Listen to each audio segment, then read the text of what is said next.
Hey guys, Mika here, and I'm bringing you a tenor size custom KG Kotaro ukulele. And I played quite a few of these, and all of them kind of had their own unique kind of thing going for them. But this one especially, I'm really a fan of this coil. And to get a, I guess, better representation of, although the front is just really beautiful, when you can see the wood kind of uninterrupted without the fretboard in the way, the sound hole in the way, you can kind of see just a true representation of the wood. And the more I look at this wood in the lighting, and again, I'm not sure how much you can see within the camera angle itself, but like when I'm looking at this and I'm just shifting it, there is so much 3D-ness going on in the wood. Sometimes you'll see a curl over here and here, but then you shift it like this, and like, oh, now the curl like it's shifted, so it's like kind of dancing around the back of the instrument, and it's also on the front of this instrument. So just crazy curls going on, and this is yet another example of why Hawaiian curly koa is just such it's such an art form because it comes in so many different types of colors. The grain pattern can look different. The streaks on it, is it gonna like be kind of bursting here and there? I mean, it literally there's so much variation when it comes to koa that it's just really beautiful. It's like you can live a whole lifetime and not seeing every variation of how koa can look. So it's one of those kind of a blessing and a curse of, oh, they're so beautiful, but then like say if you love koa instruments, you'll just never feel like you've seen it all. You've had it all. So this is just another one of those. For me, I played a lot of different koa instruments, and for me to just look at this, it's still like, wow, this is something special. So this is just really special. I can't really emphasize that, more than just hopefully the camera and the lighting can just really do this beautiful ukulele justice. With the binding, we have the Milo wood right here, Milo rosewood, on the top and back right there. And then we have kind of like a darker black purfling that wraps around the instrument right here on the back, alongside the binding here, and then even around the front of the instrument. We also have it around the rosette, this nice big Powell abalone rosette. You can see the black lines that kind of go around the circle. Cast our ebony on the bridge, the fretboard, and then the headstock, as well as the backplate of the headstock. You have your koa, Hawaiian koa KG, or the Kotaro guitar and ukulele KG logo on the top. Upgraded, really, really high-end Waverly tuners with the snakewood button tips right here. Waverlys are some of the best tuners you can put on your instrument. To give it some context, I myself have a custom ukulele, and I specifically requested Waverly tuners on them. So that's how good they are. I have them for myself too. So good stuff. Even though there's no fret markers on the fretboard itself, you still have one of Kotaro's kind of special things where he puts like this kind of brass kind of a circle on the outside with the black dot on the inside, so you can see it's on 5, 7, 10, 12, 15, and 17 on the side, so you can still go ahead and see where you're going on the instrument.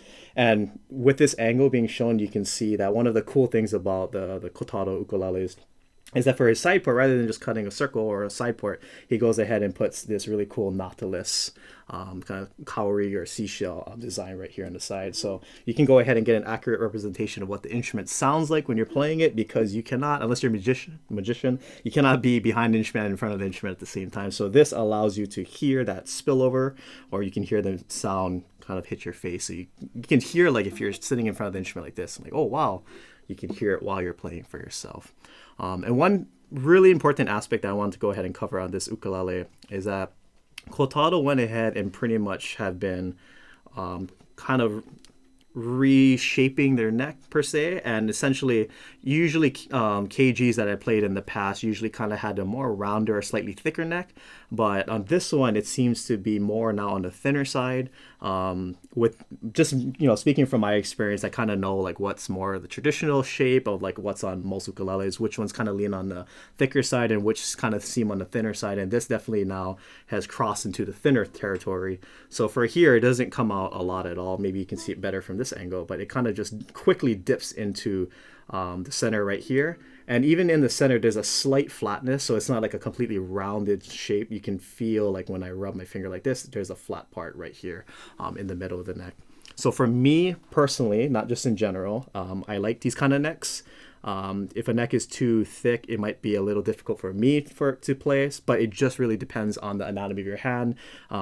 People with bigger hands, or you just like grabbing more of a neck, it's really advantageous to have a thicker neck versus, and those, if you're in that kind of playing style, then having a thinner neck is really awkward. Vice versa, if you're used to having a thinner neck, it's really, could be easier to play, but then the thicker neck might be, just too much. So it just really depends on what side of the spectrum you're on. For me, this feels really nice playability wise. This instrument even has the radius fretboard, so when you're making your bar chords, you don't have to make your finger completely flat like that. You can go ahead and make it a little curled, and you still get that nice contact with the instrument. Now, going into sound, this thing is just a ray of sunshine. I mean, not only is it really loud and there's just such nice tone, the projection is really beautiful, it's really out there, but the A string, there's a nice bite to the A string. So for me as a fingerstyle player, I really appreciate these kind of things, because for me, the most important string, I shouldn't be saying an opinion like this out loud, but the most important string on ukulele, I think, is the A string, because that's where a majority of the melody will be played, unless it's, switches to the E string. But whenever you sing a song, you're singing the melody would mostly be played on the A string. So you really want to make sure that that A string is clean, it's out there, it's articulate, it's nice sounding, it has a nice vibrato. You can hear it. It's really nice and clean. Like that's 15th fret. It's so loud. And then the E string, just nice and warm. Big vibrato sound. And then you can hear how both strings just, the sound just meshes and pretty much mends with each other very well. Again, very clean sound.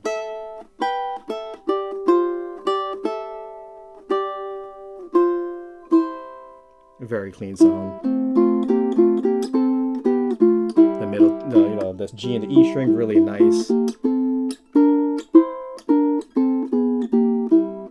Or the top two strings, very clean.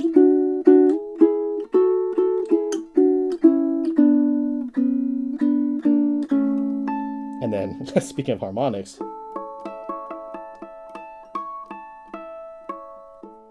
extremely bell-like, very clean. So, I mean, what can't this instrument do? I mean, super clean for me as a fingerstyle player. We're playing on the higher frets. Just listen how clean that is. Very sweet.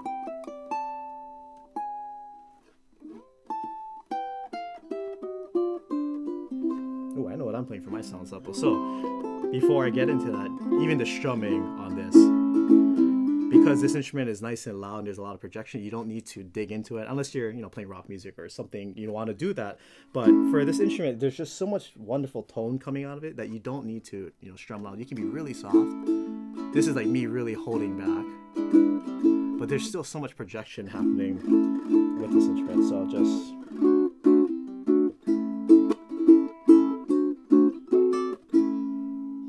really awesome stuff. So here is a sound sample. I'm going to try to do this instrument some justice. So here we go.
sustain at the end. This thing is so clean. So I mean, I don't really know what else to say about it other than.